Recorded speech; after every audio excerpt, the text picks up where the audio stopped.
We Get Outdoors podcast people. I'm so chuffed to be able to introduce you to one of the most amazing adventurers that I know this evening. This lady has done things that will blow your brain. She has done the Grand Canyon in an unusual way. She's traveled all the way from the west coast to the east coast of America by water and her own power. She's done so many cool adventures in Canada and in Alaska, and it's my delight to interview and introduce you to all to Jill Brown this evening. Jill, welcome to the podcast. Hi, Rob. Nice to see you. Nice to see you too. So, Jill, tell us, where are you today and what are you up to? Today, I am out at Camp My Way in backcountry, British Columbia, hidden away. And Camp My Way is a wilderness. Go on. Pardon me? No, tell me, hidden away from? Hidden away.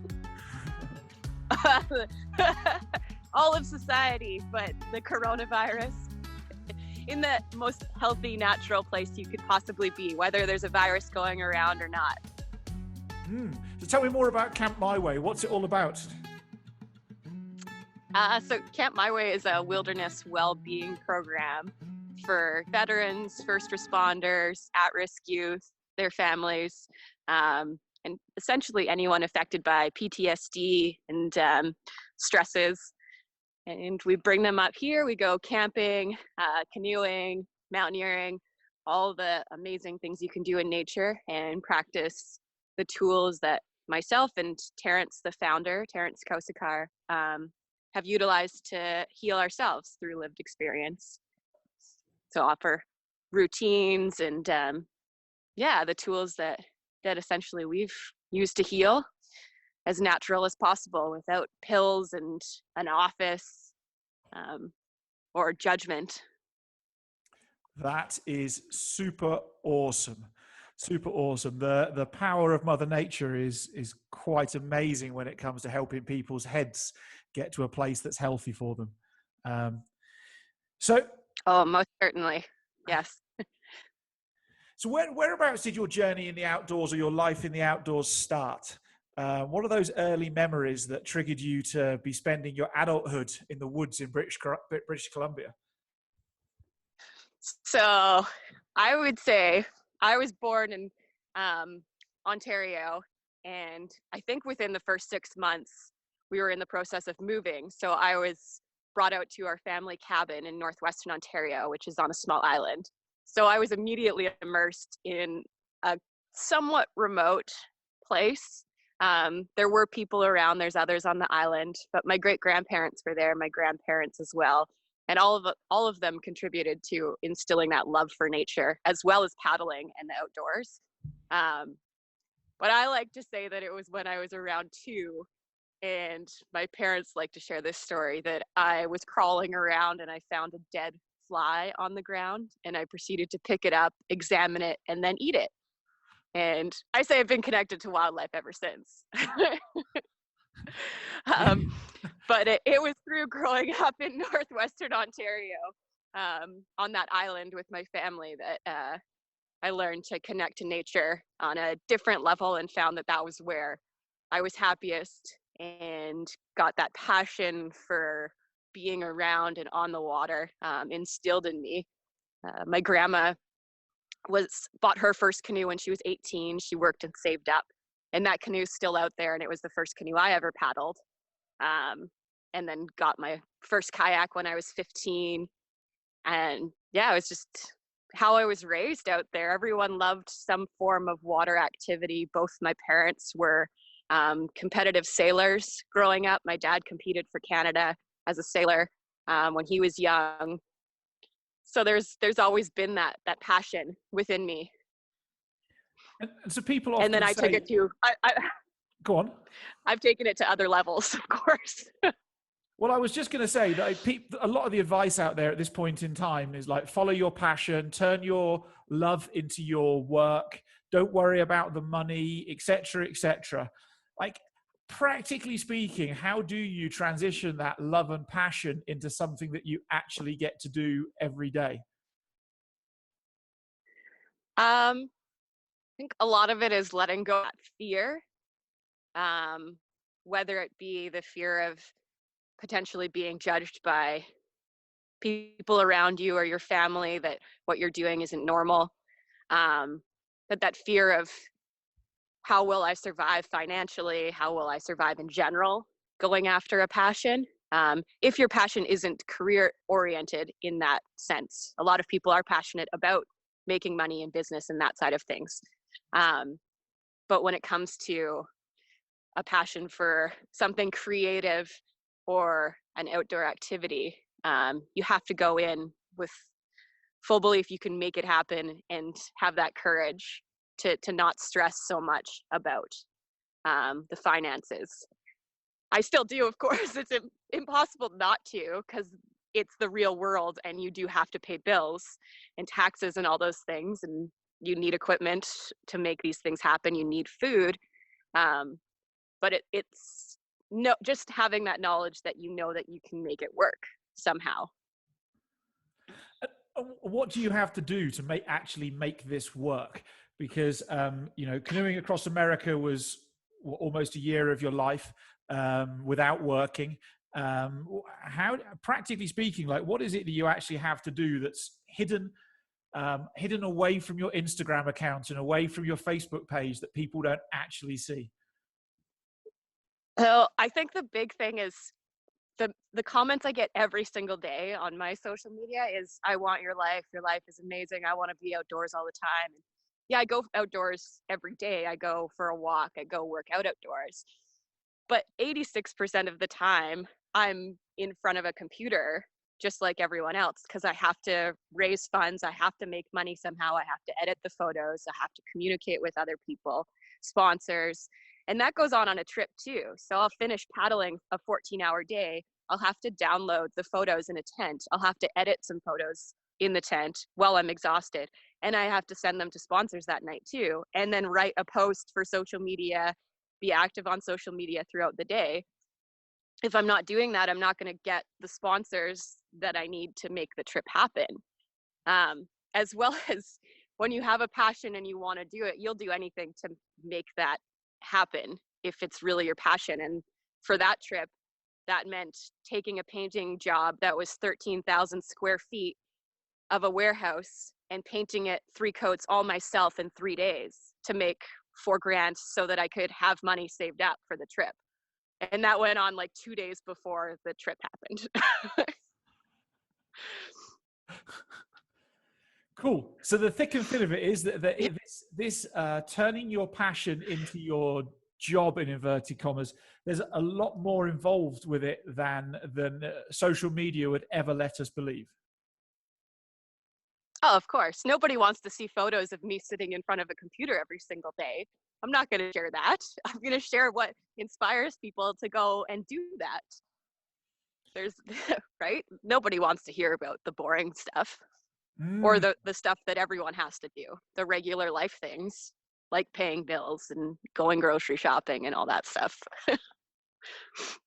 I experienced the other week. I've done 20 odd flights so far this year in 2020. And the other week I had 5 suitcases travel bags in my bedroom. And I was just like flying, getting home at 10 o'clock at night, sleeping for 5 hours, going back to the airport, getting on another plane to go somewhere else, doing 2 14-hour days, 15-hour days, then pressing repeat. And I did like 5 sets of that in a 10-day, 12-day period. And people always say, oh, you're at the airport, you're flying again. That's so cool. And you're doing this, you're doing that. And I'm like, yeah, but I'd really like to sleep in my own bed and eat some home cooked food. That would be quite nice. Yeah. Yeah. People forget about that side of it. Like, that's why I try so hard to share the honesty on my trips of the pain and some of the struggle through my social media, because not a lot of that is seen. And people forget that it's not all butterflies and rainbows all the time on expeditions or in the real world in general. So sharing the blisters and the rainy days and those things are almost more important as an explorer to make people realize, okay, if I go outside, it's not going to be sunny every day.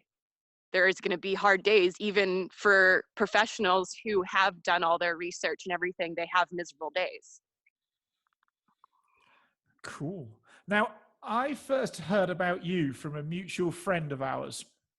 There's two who you probably think I could be talking about, but this guy I bumped into, and he said, "Hey Rob, I'm going to take a tandem sea kayak down the Grand Canyon," and I'm like, "Oh, that's really, really cool."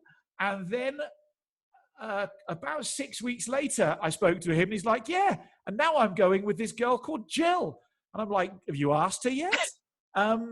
And so you and Mr. Jamie Sharp jumped in a tandem sea kayak, and first people ever to go down the Grand Canyon in a tandem sea kayak. Now, I've just taken that story and turned it really small.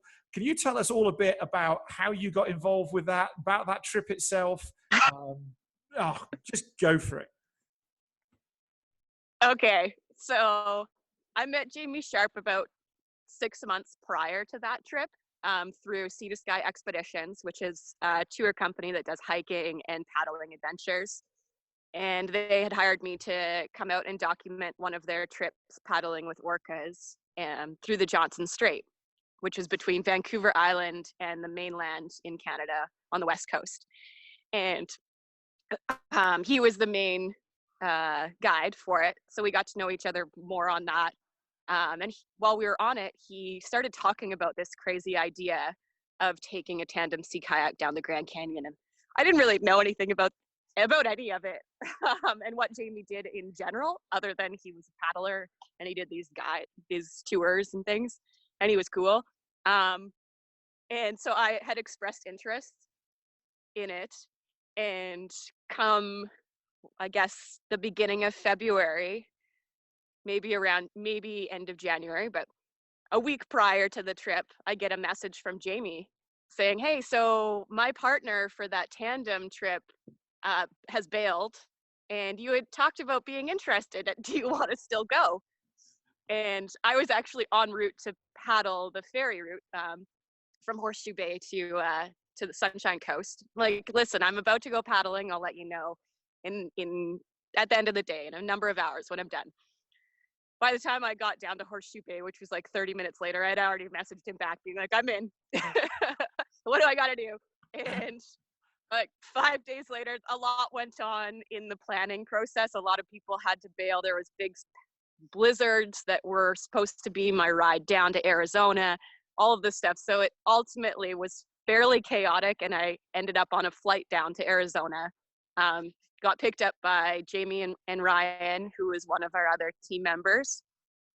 And on my birthday, on February 11th, we put in on the Grand Canyon in this giant 22-foot long Seward Passat fiberglass kayak. And we could barely carry it unloaded between the two of us, let alone once it had all our gear in it. And we had 7 other team members with us, and they were all in playboats. We had 2 sea kayakers with us, but all not gear hauling boats. So we had primarily all the extra gear. Everybody has to bring a poop tube, you call it, because you can't leave waste down in the Grand Canyon. So you have to have this big, huge PVC pipe thing with you, each of us, which takes up a lot of room in a kayak.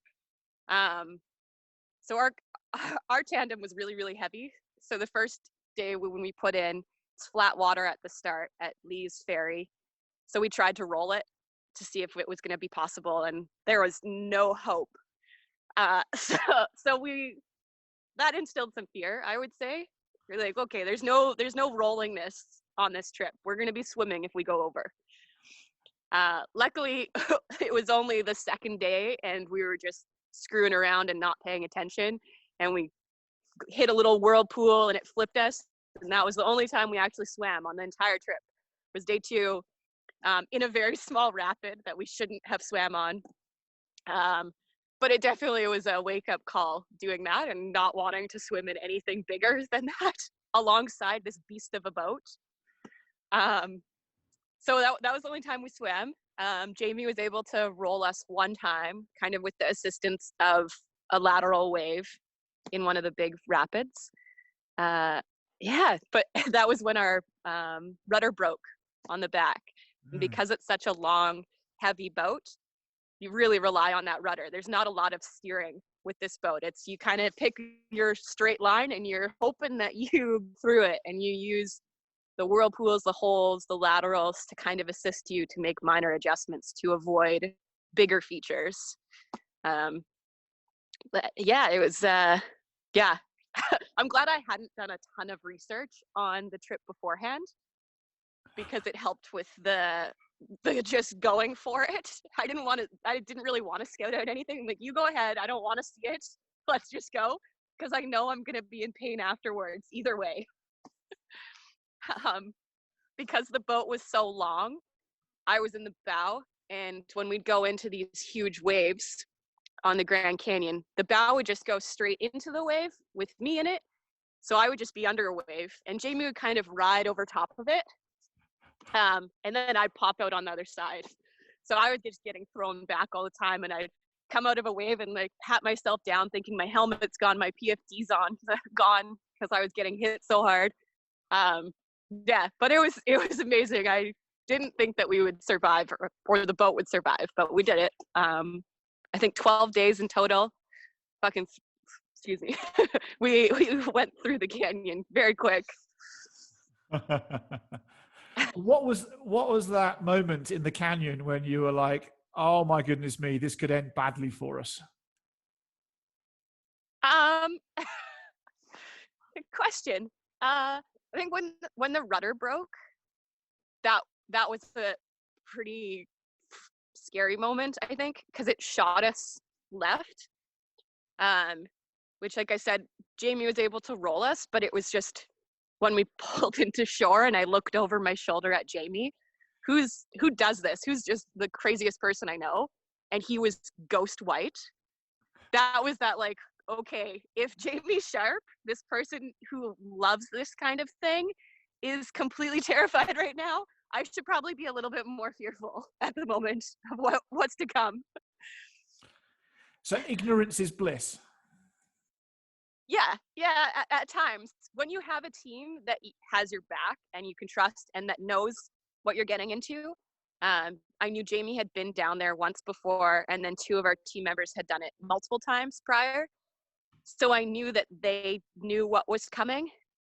If I was solo, which I've done on another trip, was a solo river, and I went in blind. I had read very vaguely about this river, and it was one of the stupidest things I'd ever done, because it ended up being 22 kilometers of class 3 to 5 rapids, and I was solo and there was no way to hike out. So I had to run it. And I didn't have safety equipment. I had a big Pelican case with camera gear strapped on the front of this pack raft. So if you have if you know that people are with you, that know what they're doing, have had experience, then I say it's okay to do that. Go in somewhat blind, but don't do it when you're solo like that. Not the smartest. No, especially if you're remote as well, where the idea of walking somewhere is just a non-existent idea. Yeah. Now, yeah. I happen to know that you have a habit of jumping in on expeditions at the very last minute, because your trip across America was not something that you were involved with from the start.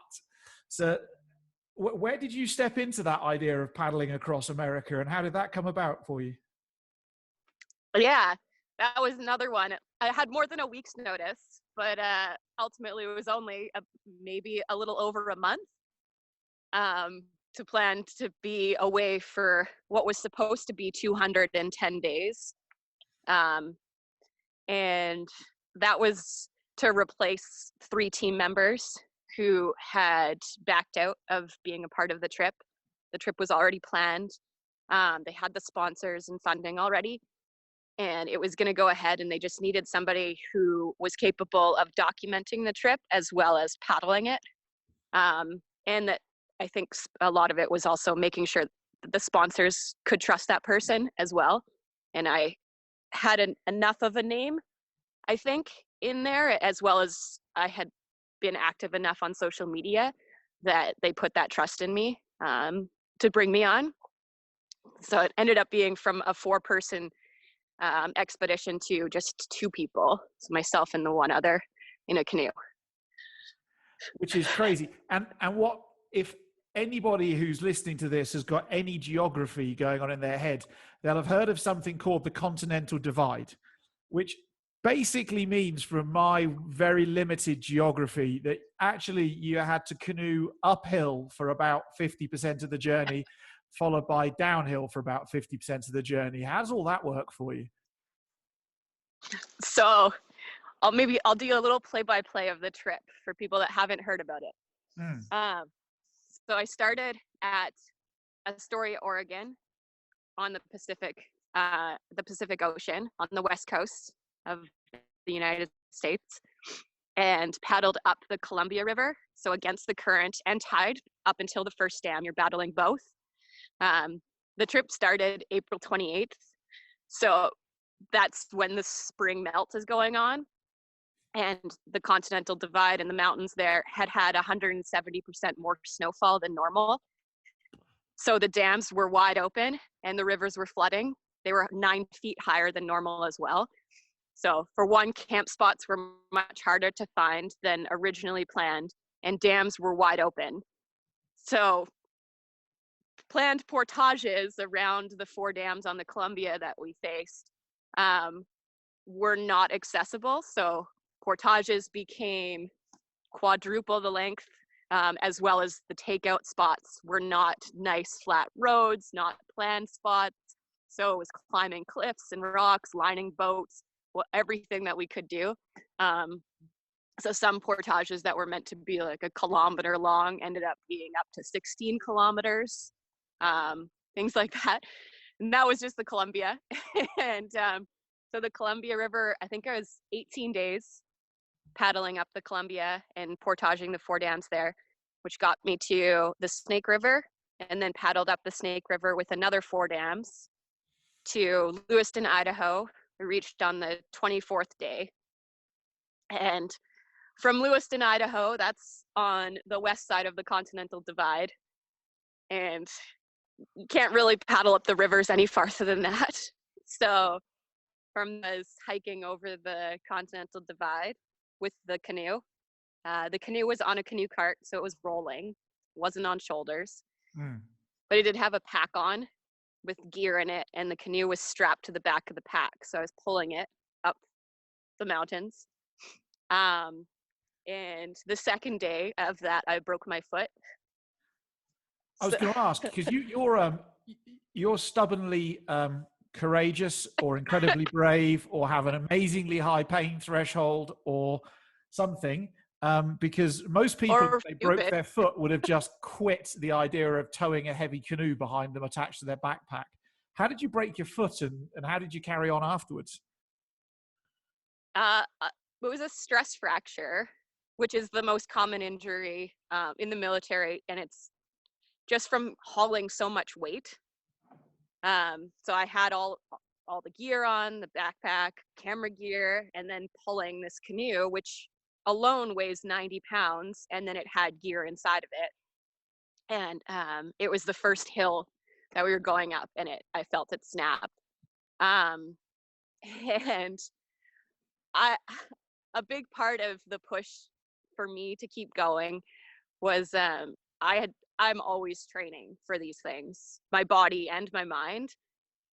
And to have your body fail like that after putting in so much effort, and to know your teammate doesn't train at all and they're totally fine, was really frustrating. That was a big push of like, this person does 0 training, eats junk food all the time, and I like train my body, train my head, all of it, so that I go in the state that I feel comfortable to achieve the goals that I want to achieve. I mean, you can't train bones to be strong. Like, you can't predict those things. Things are going to happen, just like the weather is ever changing, right? Expect the unexpected always, essentially. So I just got mad. Like, this is not happening. I'm keeping going. And I went 16 days hiking on it. And ultimately, I ended up with both feet were so swollen, the one from compensating for the other, that I had gotten in the worst blisters all over my feet. I had my toenails all turned black, my toes turned black, toenails all fell off, and it was, my boots just would not go on anymore. I was still trying, but my boots wouldn't fit. I couldn't get them on anymore on that 16th day. And I put Crocs on, which were my spare around camp slippers essentially. And like Jill, you can't hike the Great Divide in Crocs.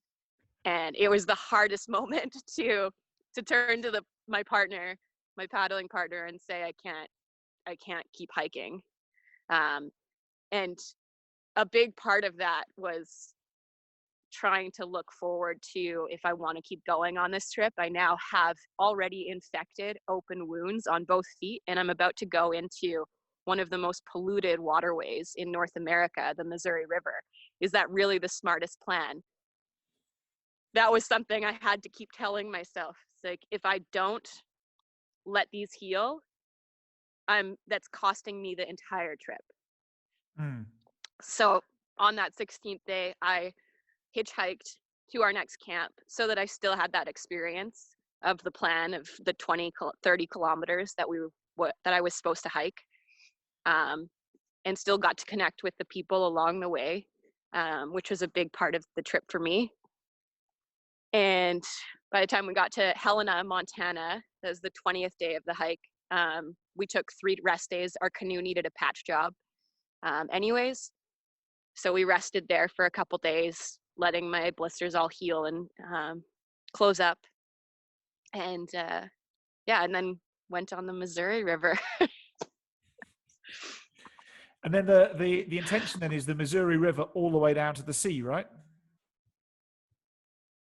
So it's the Missouri River, goes into the Mississippi River, and they connect just above St. Louis. And that was where I switched to being in a kayak from the canoe, was in St. Louis. And that, the plan was I would be in the kayak and still be along with the canoe and the new partner that was replacing me in that boat, and continue to document and do my job and that side of it. And the second night, the first night I spent camped with them. And then the next day I needed some of my own space. It had been 100 days with this person, and this person was hard to deal with mentally. So I camped somewhere else that night, and I woke up to a text message telling me don't meet back up with them. If I wanted to continue, I had to go solo. And I was left with no safety equipment, no maps, no GPS, no nothing. I was just abandoned in the middle of nowhere. And I kept going. Was able to contact some people I had met along the way, and a couple of them printed off maps for me and were able to get them to me at the river. So I had some maps, so I knew what was going on. I mean, it's a river. I knew that I wasn't going to get lost. It's just to know what's to come for cities, essentially, to know where to camp. Now that I'm by myself, solo female, I need to be smart about and strategic about my distances and where I'm going to set up camp and that side of things, and who's going to know where I am. I mean, let's be honest about this. You jumped into a paddling relationship with somebody you'd never paddled before and didn't really know, and then with the intent of being in a canoe with them for 200 plus days. So that it's no surprise because that you guys went your separate ways, because a lot of people will go their separate ways if they were dumped in like this. How would you describe it? Like being in a canoe with somebody day in, day out. It's almost like being locked in the same room as them day in, day out for that length of time. When did you know that this was going to be a separating of the ways? What was the trigger point? it should have happened much sooner than it did. Yeah, there was a day that I should have stopped supporting the person. And it was very early on, but me being stubborn and kind of through my past a little bit, I wanted to keep going. I felt like I would have been letting others down. And if I had known before the trip what went on with the original team, I wouldn't have supported the person, just because I don't want to support a person like that who is that type. Unfortunately, I wasn't aware of what had gone on and who the person was. And I thought the interesting part of it was you're pushing yourself on these expeditions, mentally, physically, but there's that social side that I thought was an interesting twist to not know the person. I know myself, and I know that I will keep going and I can put up with people, and I'm easygoing. If you ask Jamie Sharp, I mean, I don't complain about anything. I don't like on trips. I'm just happy to be there. I understand that everybody is on a trip for their own individual reasons, whether it's for healing or for goals or whatever it may be. And I understood that going into this trip too. So it was, that side of it was really easy. It became, the nicest way to put it without saying too much is there was no more room for that person's ego and another person in that canoe. And that would be why after everyone commended me for lasting as long as I did in that canoe, because after me, he went through 4 more paddling partners. And there was a reason for that. And there was a reason that he had lost his team prior to. So what do you learn? What do you learn from all of that? Because having the experience is one thing, but not repeating the negative experience a second time is almost as important. So what do you take away from that?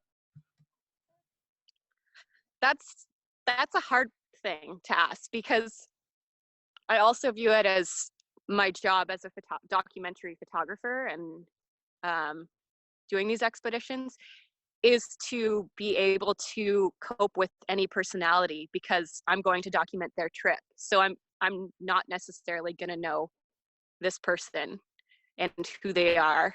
And everybody's so different from the real world compared to an adventure. You never really know somebody till you go on an adventure with them. So it's not going to make me turn down other trips. I'll probably talk to a lot more people who have done trips with these people prior to, if possible, to find out if there's something I should be aware of, and look to maybe comments that are being made. I don't know. It's part of the experience, so I wouldn't say that it made the trip negative. There's always things that go wrong on trips, whether it's with your partner or whether it's your boat breaks or you break your foot or what have you. So it's just part of the experience. But it's a different relationship that you were in there, because often when you're documenting something, you almost are like a fly on the wall. You're often separate from the actual motions of maybe the trip itself.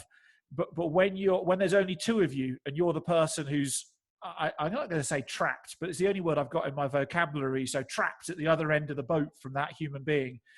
And your job is not just to photograph or to document. Actually, your job is to be an equal part of the expedition. That's a very different relationship to that fly on the wall style. Yeah, so that was one of the hardest parts for me, because I view myself on these trips as, yes, my job is to document, but I'm also there to be a part of this trip. Like, there's only 2 of us. I don't expect somebody to set up my tent, set up my gear for me, all of that side of things. And so when the things that he said were said and we got to camp that night, for me to just try to sit back and not take part in anything, morally I was really angry with myself because I'm thinking I view us as a team. There's two of us here. We're both putting in the exact same work. So to me, not doing that was really morally angering at myself. And then to do that when this person doesn't consider me a teammate, I'm only there for the sole purpose of making him look good. Um, that literally, like, yeah, that was really, really hard, because if I did put in any effort towards both of us as a team, I then was really frustrated that he didn't view me as any sort of worth. I mean, literally, I was strapped to the canoe, pulling it over the Continental Divide while this person walked behind. And I'm the documentary. I'm just supposed to be taking photos.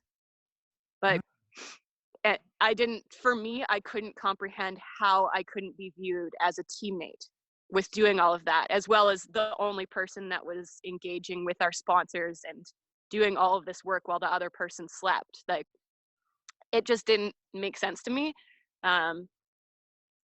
Yeah, that was the hard, I think, that was, I don't know how to describe it.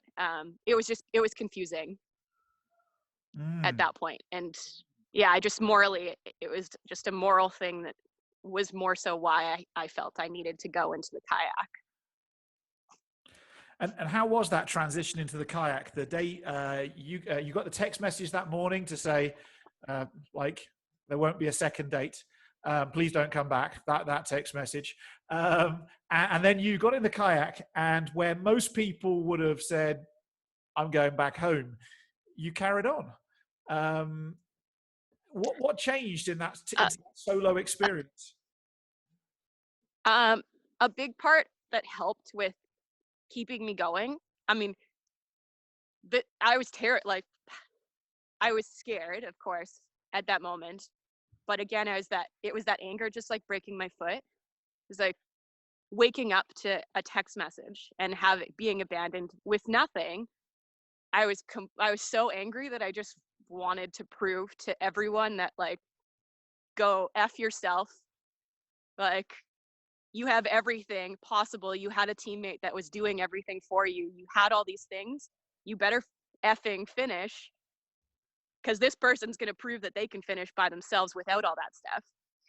So there was like that little bit of like that side of it, drive. But also I had been really broken at that point from what he had been saying, everything. That I know that for me, healing, it comes from being outdoors and in nature and paddling. So I wanted to keep pushing myself to help get back to feeling good again, outdoors, which ultimately it was helping and therapeutic, but I needed to remove myself in Baton Rouge because of it, because I just wasn't in that headspace anymore, and safety concerns. But the day that I got that text message, I ran into 3 veterans who were actually paddling the Mississippi River. And they took me in under their wing, again as strangers, and treated me like a sister. Like, you learn in the military, you're brothers and sisters. You have each other's back no matter what. And they did that with me, and they didn't know me. And they had been on their trip for 20 days or whatever it was already. And they had their routines, and they just took me in and they asked me my opinions of campsites. I spent 2 days with them, and that was a big part to help push me, to kind of reassure me that there are people out there that are operating okay, like in a team, and that understand teamwork even when you're strangers, and believing in one another. And each day they kept reminding me that this is Jill's trip, this is Ryan's trip, this is Matt's trip, this is Ricky's trip. If you want to take that channel, you go take that channel. We'll meet up with you later today. We'll make sure that you show up. We'll make sure that you're here and that you're safe, or we'll wait for you. But if you feel you want to go that way, or you feel you need to stop, you can stop, because this is your trip. And they kept saying that to me over and over, and it really helped me. And I still, to this day, I'm like, this is fucking my trip. This is my life. If I don't like the way that it's going, I need to change it. So that degree of retaking control of your world and your own destiny, and Yeah. yeah, that's so important. No matter what happens to you in life, actually is the faster you can get control back over your world, the happier you will end up being. Yeah. Yeah. So that was huge, because then I would stop every hour and I'd go for a swim and I'd relax and I'd wander. And prior to that, when I was with another person, there was that judgment with that. If I needed to stop just to pee, there was judgment. So I didn't feel like I could ever stop to say, oh, we need to take photos of this. This is like an important part of the trip. Um, so I missed out on a lot of opportunities to connect to people and places because of that.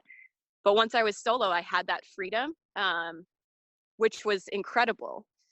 Mm. As much as there were other things that go on, because you are by yourself, you have to push yourself, you have to believe in yourself, you have to tell yourself you're going to be safe. There's so many other factors. There's also that factor where you have that control, um, and you can do what you like on it. Stay as long as you want somewhere. If you're tired, if it's raining, stay in your tent. There's not that pressure by another person or anything, Mm. which was really nice. So I made some amazing connections because of it, because I allowed myself to pull off the river and spend a couple days in Memphis, and meet amazing people who are like family now. We chat regularly.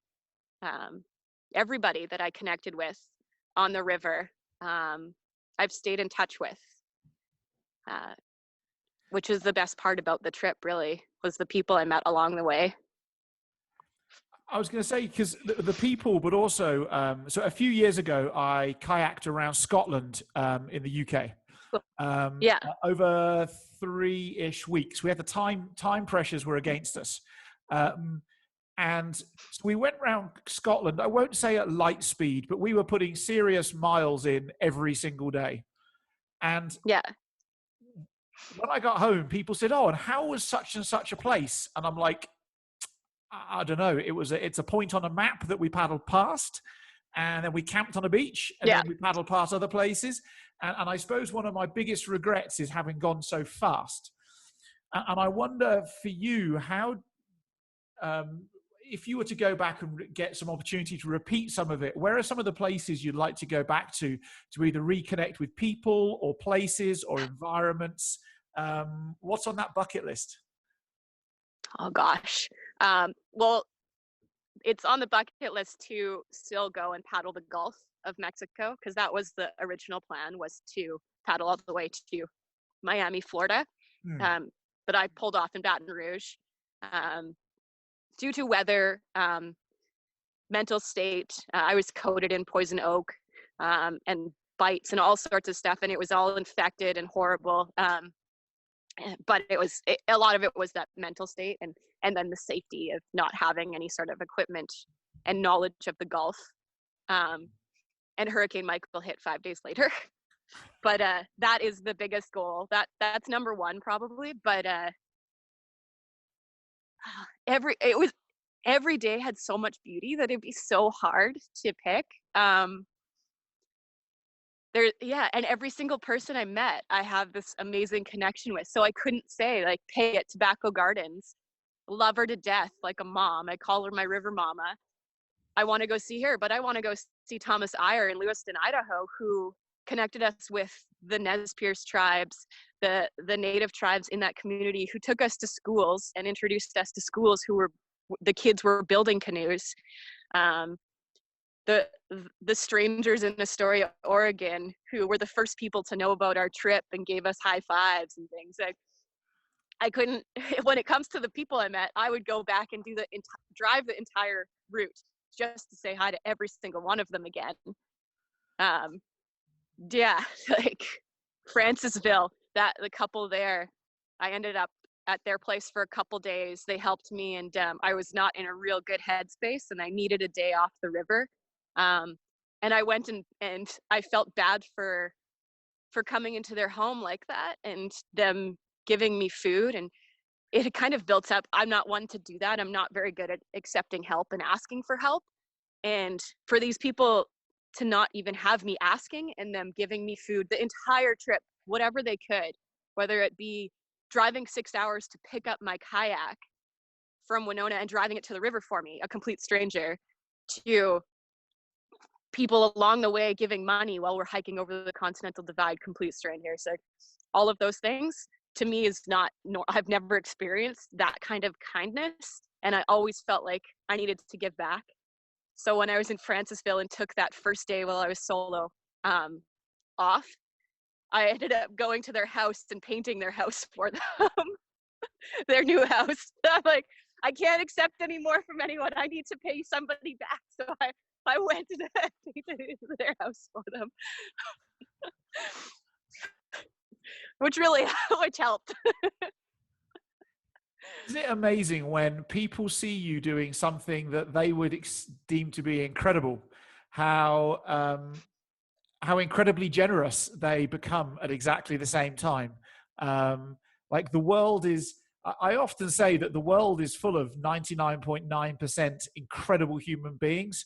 And unfortunately, we just get trapped with a really shitty one on occasions.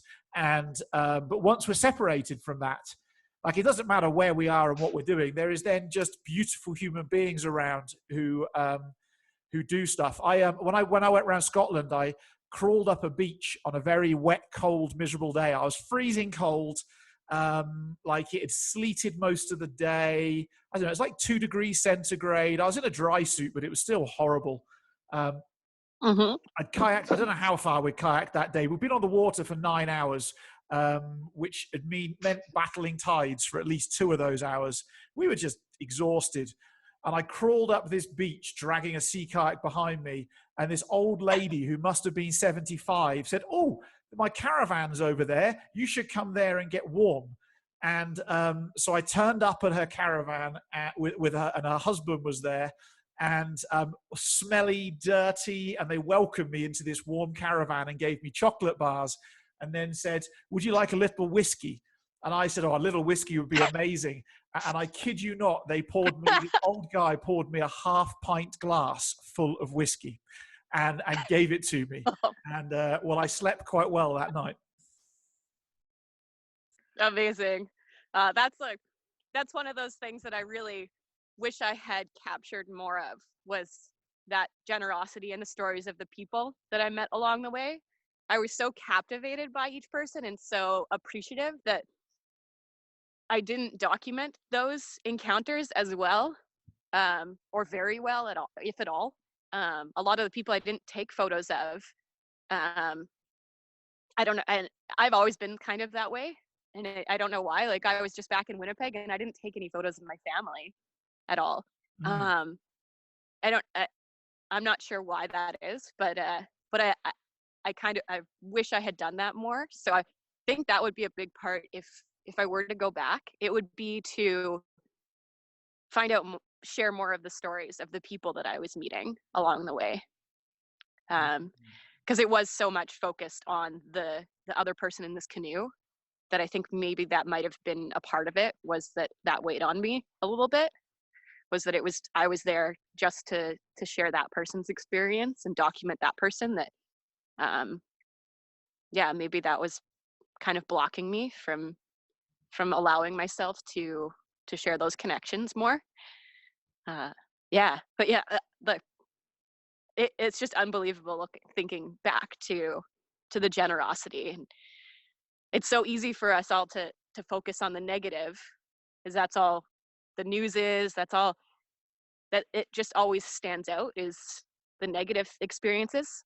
So to look back on the positive, is there's way more, for sure. What are you taking away from your paddling across America trip that you'll keep in your head for when you do future trips, to either make them more successful, or to, I don't know, what do you take away from it? What's the learning? I think a big part is what I was just saying about sharing out the other people that I experience it along the way and encounter, about their connections, whether it be to the waterways. All those people that I was meeting lived along the water, and there was reasons for living along the water. They all loved it, and respected the um, I think that's a big thing that stands out is uh, I wish I want to share more of those stories, um, whether it's those ones in particular or on future expeditions, to make a point of sharing others' journeys. Mhm. Um, yeah, there's there's always so many lessons on trips like that. From There is. going, I mean, the reflecting back of how you go in and with a team to solo and that side of it, and learning to trust in yourself again, alone, and know that you can get through. I've learned those experiences on other expeditions prior to as well, up in Alaska and things like that. So kind of connected back to those moments too, and to the squirrel. Have I told you my squirrel story? No, but please do it. I love stories Love, about small so animals. I love sharing this story. So I tell everyone when I do presentations, um, on whether it be mental health or expeditions. I always share the story about a squirrel that taught me the meaning of life. So as you know, I had left an abusive relationship, leaving all of my world behind, ended up homeless in a tent for 7 months in the woods. And as much as people considered me homeless, after I went through that, I consider that to be the best home I've ever had. It offered so much opportunity for healing and connecting back to myself and nature and all of my passions. So a year after I left that relationship, I went on a road trip. I left my dog behind, left everyone behind. I needed it to be fully for me. I took my kayak, my Jeep, and drove across Canada. And it wasn't until I was in Quebec and I went 2 weeks without speaking to anyone. I felt like I was giving off horrible energy. I hadn't seen any wildlife. I was in a really bad headspace at that point, and I was ready to give up on all of my goals, my paddling goals, everything, and turn around and hit the road. And I'm beside the Salmon River at a picnic table. There's snow on the ground. It's crappy weather out, and really frustrated. Boiling water for my oatmeal in the morning, which I did every day. There's this little fluffy squirrel in the tree above me, and I'm like, oh, hi there, take a couple photos. Turn back to my Jeep to put my camera away, and as I turn around to eat my breakfast, this squirrel has climbed down the tree and is helping himself to my oatmeal. I'm like, what are you doing? That's my breakfast. I grab my camera again and go over, and he sits there and shares my oatmeal with me, and I share my breakfast with him. And I sit down and chat with this little tiny squirrel, and I say the squirrel taught me the meaning of life, because as easy as that could have been for the squirrel to run away, for me to kill the squirrel, it didn't care what I was going through. It didn't judge me, whether I felt like I looked bad, whether I felt like I was giving off the worst energy. It didn't care. It felt comfortable to share space with me and allow me to share space with it. And it gave me that motivation and to keep going, and to change my outlook on how I was viewing others and myself. And it allowed me to keep going. And so when I have moments where I'm feeling down about myself, or especially on a trip, or feeling down about a trip, I always try to reflect back to that squirrel and be like, okay, that don't judge. Why am I judging? It's okay. Like, I can share space. That's super So that's cool. my little yeah. So you do know that people who have done far less than you have produced books and all sorts of things about their adventures. I have in my mind that there should be a Jill Brown book at some point in time about the canyon, about paddling across America, talking to squirrels and eating breakfast with squirrels. I don't know, the meaning of life as it is to Jill Brown and her pet squirrel. I don't know. Are we going to see a book at some point in time, or something come our way? At some point, for sure. I get asked that daily, every time I post on social media. They're like, when are you coming out with your book? I love your writing. I love your photos. Um, it's just, yeah, I sometimes struggle with sitting down and finding that motivation to write that much about it. um I still get trapped in my head with negative connections to that expedition. That's why I have gone very quiet, and I haven't shared a lot about the trip, because everyone that has interviewed me, it's always been focused on the negative. It's always, oh, what went on? What caused you to be solo? And it just kept getting to me that was all I kept thinking about, was because that was all anybody seemed to care about. Nobody cared about the positive things, which is Mm. typical of reporters and the newspapers and everything like that. So I still sometimes find myself having to go back and remind myself of all the positive things. So I'm currently typing up my journal entries, which is really helping with that. So I think the first thing that would happen would be I'd publish journal entries. Unfortunately, I didn't keep writing in my journal. Once I started to get into a bad headspace and started to have issues with the partner, I struggled with the writing. A big reason for that was when I write, I try to write very honestly, and I want to write what I'm feeling. But I was so nervous that if I wrote what I was feeling at that time and that person picked up that journal and started reading it, that things would go really bad. Mm. So I just stopped writing in my journal. But because I documented the entire trip, it is easy for me to go back and look through the photos and connect that to the stories and be able to write each day. So I think that would probably be the most likely to come out with first, would be journal entries from expeditions. Cool. Well, if there's anything we can do to help you with that, or if you want an audience to put a book or books in front of, we've got 36,000 people involved with We Get Outdoors at this point in time. I'm sure Amazing. there's 36,000 people who would love to buy your book on Amazon when you release it. So if we can help you in any way, shape, or form with that, because I think that while your journey through everything has been like it's been like the Himalayas, there's been deep valleys and there's been high peaks. I think that everybody can relate to that honesty, and also, like, I don't know, learn from your journey so that they can have one for themselves where maybe they don't end up with a shitty partner in a canoe. Maybe, or maybe they get inspired to just go and, I don't know, paddle the Mississippi River, or do something that is a bit out there and a bit different and a bit unique.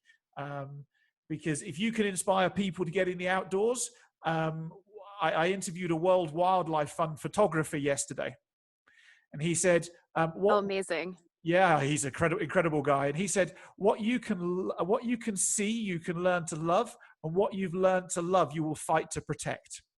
And so your images and what you offer the world gives people the opportunity to see something they can learn to love. And that is the start of us having the outdoors protected for the rest of time.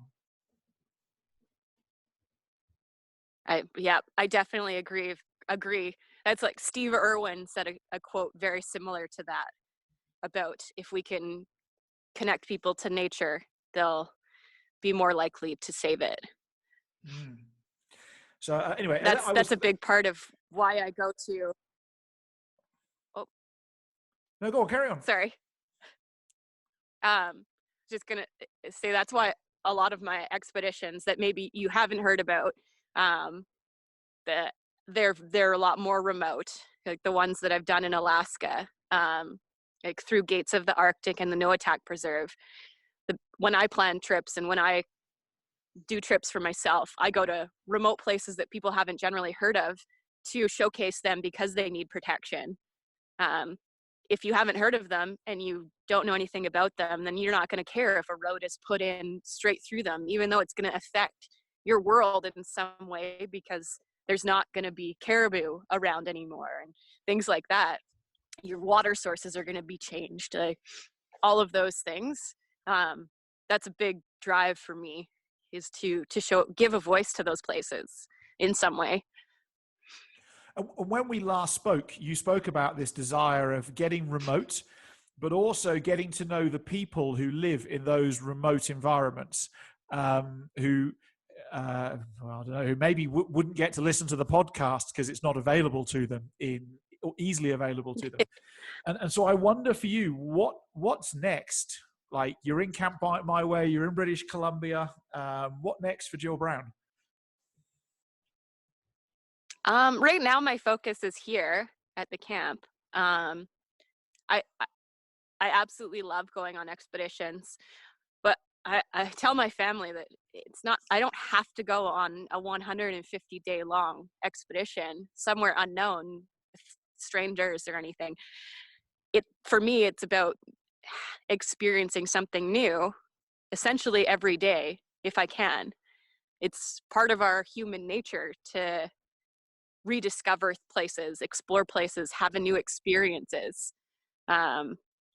So I can do that here. I can go out and take a different trail every single day, or create my own trail every single day, and have that exact same feeling of discovering somewhere new.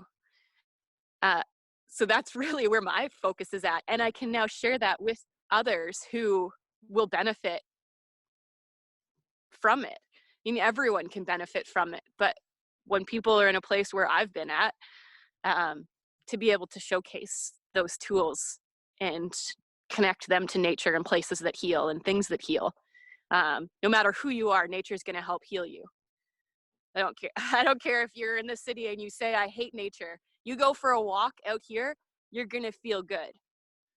You may feel some fear, but you're going to feel good at night. You're going to sleep better.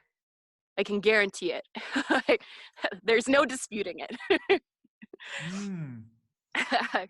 So for me, to be able to be fully hands-on rather than just hearing words or reading words on social media from people saying I'm inspiring them, at being a part of the camp here, I get to actually see it and be there and feel it with the people that come through our camp. That's incredible. And there needs to be more camps like that for people to go and engage with. I personally think. Wow. So we're here at this point, and I did tell you this at the start, but 60 seconds. Now, last time we spoke and did a podcast together, I just threw you in at the deep end. But I did say about an hour ago that you're going to get 60 seconds to have a rant about something, anything you wanted to, that may well change the world. Jill Brown, what is your 60-second rant? I'm not very good at ranting, but if I can tell people one thing to help them every single day, it's to go outside, go for a walk, even if you're trapped in a city, even if you're quarantined. Technically, you can go out into nature still.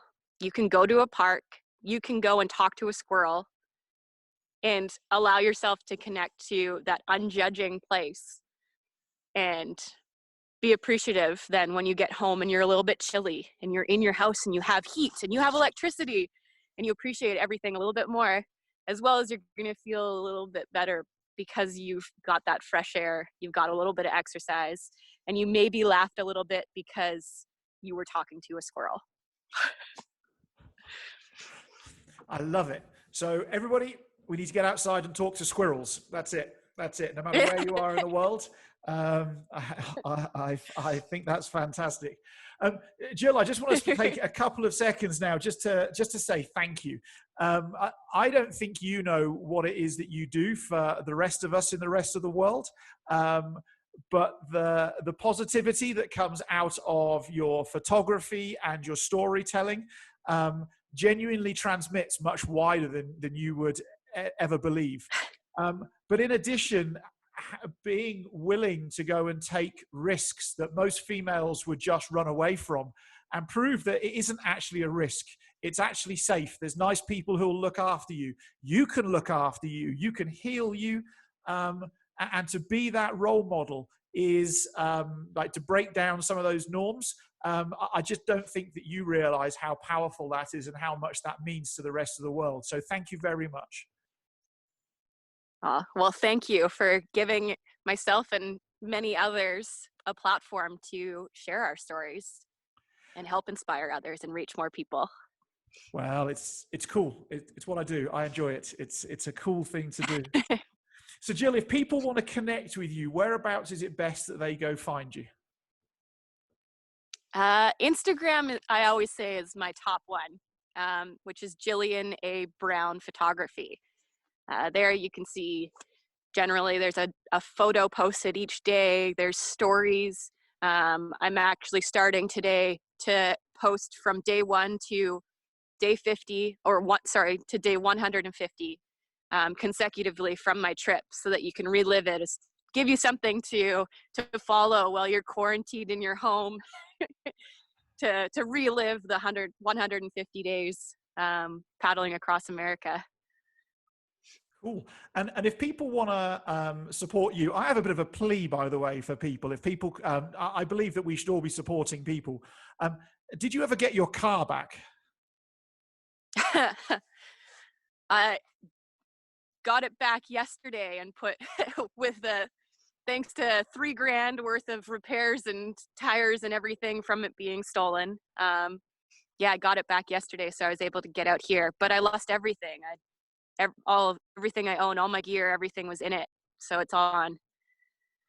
So Wow. MEC put a little, MEC, I lost all my clothes, my hiking shoes, everything. So MEC was really nice when they found that out. They put together just some clothes so that I had some clothes. And a bag. So I got a backpack from them, and a dry bag, and some clothes. Cool. So I just encourage people that if you can support Jill on expeditions, past, present, or future, or help her with her work at Camp My Way in supporting first responders or people who've had horrific experiences and want to look better, I just encourage people to reach out to you and offer whatever it is they believe they can offer, from a word of encouragement to $1 million. I don't really care where it fits in the middle. But I really think that people like you should be supported more heavily, because it's very easy for people to sit in an office and have a 9-to-5 job and not take the risk of following their passion and doing good for the world. And those people who do good for the world should get rewarded for it as well. Cool. Jill, thank you for being on the podcast today. Thank you. Thank you for all the compliments and the kind words there.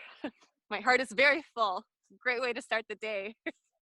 Well, yeah, and it's evening time for me, so you can go and start your day with a spring in your step and find a squirrel to talk to.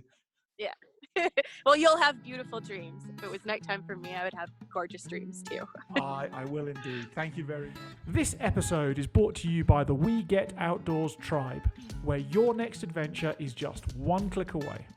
You can join the fastest growing outdoor group on planet Earth, and become part of the tribe of like-minded outdoor enthusiasts, sharing your adventures, their adventures, trips and insights, and helping to ensure you plan and have the most perfect adventures.